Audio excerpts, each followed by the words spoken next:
श्री देवेंद्रजी फडणवीस साहेबांना विनंती करतो. माननीय मुख्यमंत्री महोदय, उपमुख्यमंत्री महोदय, माननीय आठवले साहेब, तटकरे साहेब, दरेकर साहेब, सदाभाऊ, प्रसादजी,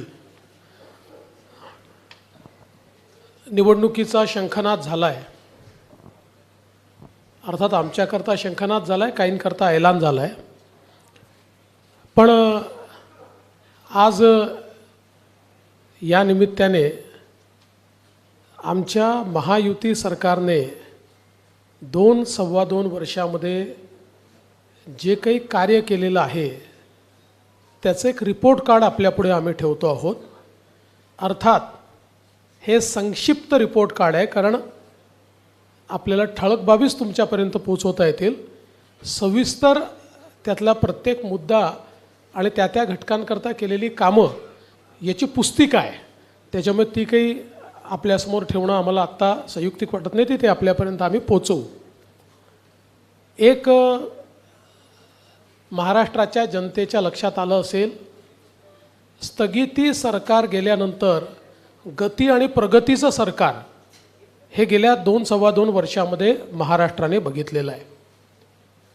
आणि ज्या वेगाने मुख्यमंत्री एकनाथरावजी शिंदे यांच्या नेतृत्वातील सरकारने या महाराष्ट्रामध्ये ट्रान्सफॉर्मेशनल, पूर्णपणे परिवर्तन करणाऱ्या अशा प्रकारच्या योजना आणल्या, या निश्चितपणे आमच्या कामाची गती आणि महाराष्ट्राची प्रगती या दोन्ही गोष्टी सांगणाऱ्या आहेत. खरं म्हणजे ज्याचा उल्लेख या ठिकाणी झाला की महाराष्ट्र हे पहिलं राज्य आहे की ज्या राज्याने शेती विजेकरता स्वतंत्र शेतकरी वीज कंपनी स्थापन केली. या कंपनीच्या अंतर्गत 14,000 मेगावॅट वीज निर्मितीचं काम सुरू केलं सोलरच्या माध्यमातून. आणि पुढच्या 15 ते 18 महिन्यामध्ये, म्हणजे आत्तापर्यंत त्यातलं 1,500 मेगावॅट पूर्ण पण झालं, 15 ते 18 महिन्यात याचं सगळं काम डिलिव्हर होईल. आणि त्यानंतर महाराष्ट्रातल्या शेतकऱ्यांना 365 दिवसा वीज ही आम्ही उपलब्ध करून देऊ. हा एक अत्यंत क्रांतिकारी निर्णय आणि काम, ही घोषणा नाही, याचं प्रत्यक्ष काम जमिनीवर आम्ही सुरू केलेलं आहे. आणि 8.5 रुपयांनी जी वीज पडायची ती वीज आता केवळ 3 रुपयाला पडणार आहे. त्यामुळे महाराष्ट्र सरकारचे 10,000 कोटी रुपये बजेटमधले आणि 5,000 कोटी रुपये क्रॉस सबसिडीचे आम्ही यातनं वाचवणार आहोत. आणि याच्याच आधारावर आम्ही शेतकऱ्यांना मोफत विजेची योजना आणली. आणि म्हणूनच जे अजितदादांनी सांगितलं की मागच्या काँग्रेसच्या सरकारमध्ये घोषणा केली आणि नंतर बदलून गेले, कधी प्रिंटिंग मिस्टेक सांगितली, असा हा निर्णय नाही, तर अतिशय वेल थॉट, विचारपूर्वक कृती करून आणि पुढचे वर्षानुवर्ष हा निर्णय चालेल अशी व्यवस्था करून आम्ही हा निर्णय घेतला आहे. आणि म्हणून शेतकऱ्यांना विजेचं बिल माफ जे केलेलं आहे ते भविष्यात देखील सुरू राहील आणि त्यांना दिवसा 12 तास वीज मिळेल. दुसरा महत्त्वाचा आम्ही निर्णय केला की शेतकऱ्यांना मागेल त्याला सौर पंप, केवळ 10% पैसे भरायचे आणि त्याला सौर पंप मिळेल. 25 वर्ष विजेचं बिल येणार नाही. 5 वर्ष सगळी देखरेख ही सरकार करेल. चोरीला गेला तर इन्शुरन्स आहे, तुटफूट झाली तर इन्शुरन्स आहे. आणि मागितल्यानंतर 3 महिन्यात त्याच्या शेतीमध्ये तो पंप लागतो, ही पण व्यवस्था आपल्या सरकारने केली आहे. त्यामुळे विजेच्या बाबतीत शेतकऱ्याला चिंतामुक्त करण्याचं काम हे आपल्या सरकारच्या माध्यमातून या ठिकाणी झालेलं आहे. आणि मला असं वाटतं की शेतकऱ्यांनी देखील त्याचं प्रचंड स्वागत केलं, कारण अगदी 5,000 रुपयापासून तर 50,000 रुपयापर्यंत बिलं जी आहेत ही शेतकऱ्यांची माफ झालेली आहेत.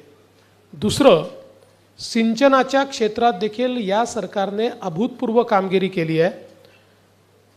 खरं म्हणजे जे काही मध्यंतरी महाविकास आघाडीचं सरकार होतं, या सरकारमध्ये एकाही प्रकल्पाला सुधारित प्रशासकीय मान्यता दिली नाही. त्यामुळे सिंचनाचं काम पूर्णपणे ठप्प होतं. आत्ता या सरकारमध्ये 145 प्रकल्पांना त्या ठिकाणी सुधारित प्रशासकीय मान्यता दिलेली आहे, ज्यामुळे 22,73,000 हेक्टर सिंचन क्षमता तयार होईल.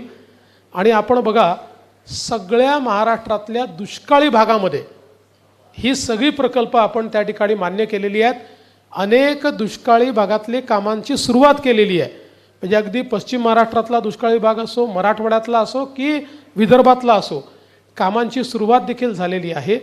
आणि सगळ्यात महत्त्वाचं जे अशक्यप्राय वाटायचं, नदीजोड प्रकल्प, वैनगंगा, नळगंगा, पैनगंगा नदीजोड प्रकल्प 90,000 कोटी रुपयाचा, नार पार गिरणा नदीजोड प्रकल्प आपण केला. पश्चिमी वाहिन्यातनं वाहून जाणारं जे पाणी आहे 55 TMC, हे पाणी गोदावरीच्या खोऱ्यामध्ये आणून गोदावरीचं तुटीचं खोरं हे बॅलेन्स करून मराठवाड्याला कायमचं दुष्काळमुक्त करायचं आणि नाशिक आणि नगर जिल्ह्यातले जे काही वादाचे विषय आहेत ते पूर्ण संपवायचे. या दृष्टीनं त्याचीही कारवाई आपण पूर्ण केली, वैधानिक कारवाई पूर्ण केली.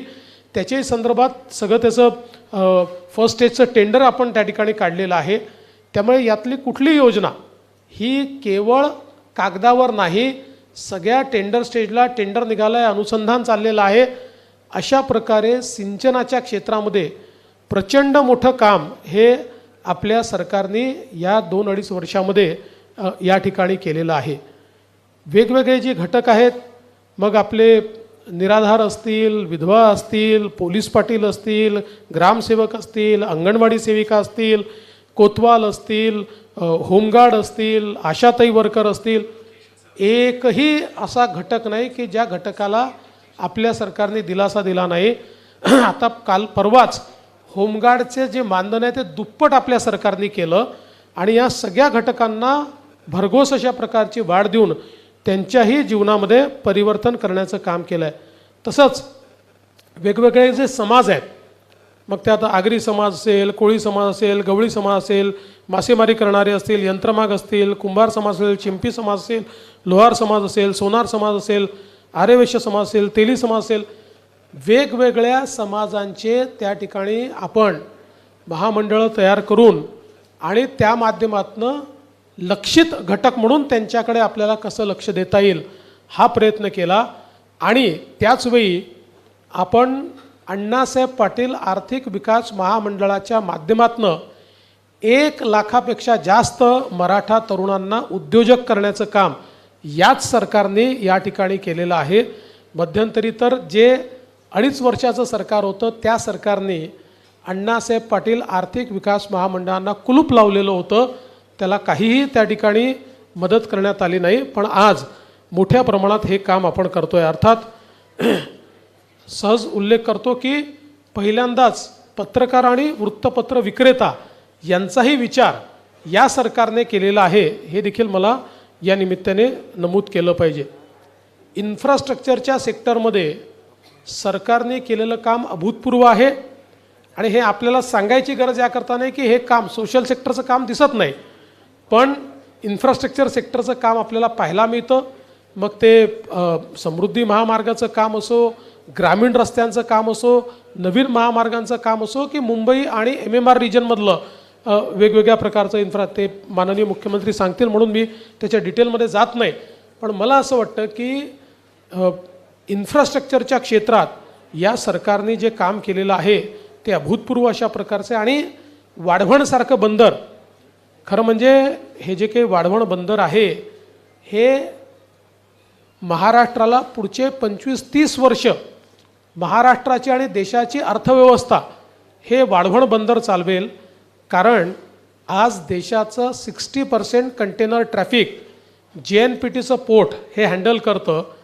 JNPTपेक्षा 3 पट मोठं जगातल्या पहिल्या 10मध्ये येणारं वाढवण बंदर, ज्याच्यामध्ये 10 किलोमीटर 20 मीटर डीप ड्राफ्ट आहे. जगातलं सगळ्यात मोठं व्हेसल देखील ज्या ठिकाणी येऊ शकतं.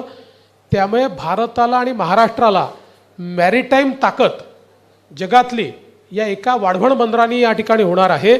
आणि यातल्याही सगळ्या अडचणी आपल्या सरकारने दूर केल्या आणि त्या माध्यमातून मोठ्या प्रमाणात हे वाढवणचं बंदर या ठिकाणी केलं आहे. खरं म्हणजे एक गोष्ट मला अजून सांगायची आहे की आमचा विरोधी पक्ष एकीकडे टीका करतो की लाडकी बहीणचे पैसे देणार कुठनं आणि मग मुलींना मोफत शिक्षणाचे पैसे देणार कुठनं, सरकारजवळ पैसे नाही आहेत. आणि दुसरीकडे त्यांचे नेते म्हणतात की आमचं सरकार आलं तर आम्ही 1500चे 2000 करू, आमचं सरकार आलं तर आम्ही कर्जमाफी करू, आमचं सरकार आलं तर आम्ही. त्यांनी विरोधकांनी पहिले हे ठरवलं पाहिजे की सरकारकडे या योजना चालवायला पैसे आहेत की नाही आहेत. जर पैसे असतील तर ते पुढचे कर्जमाफी करू शकतील. आम्ही तर ज्या योजना सांगितलेल्या आहेत आणि यापुढेही काही योजना आम्ही आमच्या जाहीरनाम्यात घोषित करणार आहोत. प्रत्येकाच्या पाठीशी पूर्ण आर्थिक पाठबळ उभं करूनच आम्ही योजना जाहीर करू. पण विरोधी पक्ष मात्र टोटली कन्फ्यूज दिसतोय. एकीकडे ते म्हणतात बजेटमध्ये पैसे नाही आणि दुसरीकडे ते नवनवीन योजना स्वतः मात्र घोषित करतात. तर मला असं वाटतं की एक प्रकारे त्यांचा पर्दाफाश हा या माध्यमातून निश्चितपणे होतोय. पण एक गोष्ट या निमित्ताने मला सांगायची आहे आणि विशेषतः लाडक्या बहिणींना मला सांगायची आहे की बघा, ऑलरेडी काँग्रेस पक्षाचे नेते हे कोर्टामध्ये लाडकी बहीण योजना बंद करण्याकरता पोचले आहेत. अर्थात त्यांना यश मिळालेलं नाही. त्यांच्या माजी मंत्र्यांनी सांगितलं आहे आमचं सरकार आलं की आम्ही लाडकी बहीण योजना बंद करणार.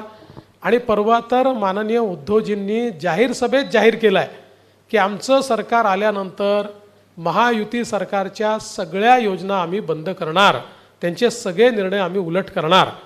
त्यामुळे मुळातच जसं 2.5 वर्ष आधीच्या महायुती सरकारचे सगळे निर्णय बंद करून महाराष्ट्राला कुलूप बंद करून यांनी ठेवलं होतं, तसंच पुन्हा स्थगिती सरकार आणून महाराष्ट्राला कुलूप बंद करण्याचा यांचा प्रयत्न आहे, जो कधी यशस्वी होणार नाही. आता खरं म्हणजे अनेक आरोप हे लोक लावत आहेत. पण कायदा सुव्यवस्थेवर ते बोलत असताना त्यांनी आरसा देखील पाहिला पाहिजे. कारण मी आता गुन्ह्यांच्या संख्येमध्ये जाणार नाही, ती पण आकडेवारी माझ्याकडे आहे. पण मला असं वाटतं स्टॅटिस्टिक्सनी काही शेवटी कायदा आणि सुव्यवस्थेचं वर्णन करणं योग्य नसतं. पण ज्यांचा गृहमंत्रीच जेलमध्ये गेला ते आता आम्हाला या ठिकाणी कायदा आणि सुव्यवस्था सांगतायत. ज्यांच्या काळामध्ये कॅश फॉर ट्रान्सफर हे स्कॅम, पैसे घेऊन ट्रान्सफर होतात, याचं सगळं रेकॉर्डिंग झालं, ज्याची CBIची इन्क्वायरी चाललेली आहे. ज्यांनी पैसे घेऊन बदल्या केल्या, आता त्या सरकारची मंडळी या ठिकाणी आम्हाला कायदा आणि सुव्यवस्थेच्या संदर्भात सांगतायत. देशातल्या सगळ्यात मोठ्या उद्योगपतीच्या घरासमोर ज्यांचे पोलीस बॉम्ब ठेवत होते आणि ते उघडकीस येऊ नये म्हणून पोलिसांनीच हत्या केली, ते आता या ठिकाणी आम्हाला सांगून राहिले आहेत कायदा आणि सुव्यवस्थेच्या संदर्भात. ज्यांनी कोरोनाच्या काळामध्ये पत्रकारांना घरून ओढून जेलमध्ये टाकलं, ते आता कायदा आणि सुव्यवस्थेच्या संदर्भात आणि लोकशाही कशी राहिली पाहिजे या संदर्भात आम्हाला त्या ठिकाणी सांगून राहिलेले आहेत. आणि ज्यांनी कोरोनाच्या काळामध्ये आरोपींना सुरक्षित प्रवास करता यावा म्हणून गाड्या उपलब्ध करून दिल्या, ते आता कायदा आणि सुव्यवस्थेच्या गोष्टी करतायत. खरं म्हणजे मी इतक्या गोष्टी माझ्याकडे आहेत. मी एवढंच सांगतो, निश्चित काही घटना घडलेल्या आहेत, यापूर्वी देखील त्यापेक्षा गंभीर घटना घडल्या आहेत, पण त्याच्यावर हे कधी बोलले नाहीत. पण अर्थात आता कुठली घटना बोलली तर बोलण्याचा अधिकार आहे. राज्य सरकारने कुठलीही घटना घडल्यानंतर तात्काळ कारवाई केलेली आहे आणि त्या ठिकाणी आरोपींना पकडण्याचं काम आपण केलेलं आहे. अन्यथा आपण जर बघितलं पाहिजे तर त्यांच्या काळामध्ये निर्भयाच्या ज्या गाड्या होत्या, निर्भया पथकाच्या गाड्या, या नेत्यांच्या सुरक्षेकरता वापरल्या जात होत्या. हिंगणघाटच्या गंभीर घटनेमध्ये ज्या मुलीला जाळून टाकलं दुर्दैवाने, तिला कंपेन्सेशन अनाऊन्स केलं, 2 वर्ष कंपेन्सेशन दिलं नाही. आमचं सरकार आल्यानंतर त्या परिवाराला आम्ही त्या ठिकाणी कंपेन्सेशन दिलं. यांच्या काळामध्ये कोविडचा स्वॅब घेताना महिलांची काय अवस्था झाली हे मला बोलताना देखील या ठिकाणी लाज वाटते. त्यामुळे मला असं वाटतं की केवळ नरेटिव्ह तयार करणं एवढा एकमेव प्रयत्न त्यांचा आहे. आम्ही महिलांना मदतही करू आणि महिलांना सुरक्षितही ठेवू आणि जिथे महिलांच्या सुरक्षेवर कोणी घाला घालण्याचा प्रयत्न करेल त्याच्यावर कडक कारवाई देखील या ठिकाणी आमच्या सरकारच्या माध्यमातून केली जाईल. मी या निमित्ताने एवढंच सांगतो, या सरकारने अतिशय गतीनं काम केलेलं आहे. महाराष्ट्र वेगानं प्रगतीकडे चाललेला आहे. देशाच्या FDIच्या 52% पैसा FDI गुंतवणूक महाराष्ट्रात येते. आता मला सांगा की देशाच्या 52% गुंतवणूक महाराष्ट्रात येते आणि हे म्हणतात गुंतवणूक गुजरातला चालली आहे. खरं तर मला असं वाटतं की गुजरातचे खरे ॲम्बेसेडर जर कोणी असतील तर ते महाविकास आघाडीचे आहेत. कारण जे गुजरात महाराष्ट्र 1 नंबरवर असताना यांना गुजरातच दिसतो. हे गुजरातचंच गुणगान करतात. गुजरातचं गुणगान गाणारे महाविकास आघाडी. मी ज्या दिवशी आमचं सरकार आलं त्या दिवशी सांगितलं की 1 नंबर तुमच्या काळात महाराष्ट्र मागे गेला, गुजरात पुढे गेला, आमचं सरकार येऊ द्या. आलं. आता आमचं सरकार आलं आहे, आम्ही 1 नंबरवर जाणार. आम्ही 1 नंबरवर गेलो. आम्ही गुजरातलाही मागे टाकलं, कर्नाटकलाही मागे टाकलं, तमिळनाडूलाही मागे. अरे यांचं एकत्रित बेरीज जी आहे त्याहीपेक्षा जास्त गुंतवणूक आम्ही महाराष्ट्रात आणून दाखवली. पण हे मात्र आपलं रोज गुजरातचं गुणगान म्हणजे जगाला हेच सांगतात.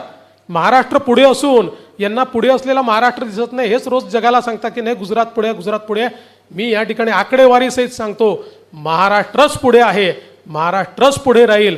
महाराष्ट्राला कोणी मागे टाकू शकत नाही. यांनी किती वल्गना केल्या तरी महाराष्ट्र पुढे राहणार आहे.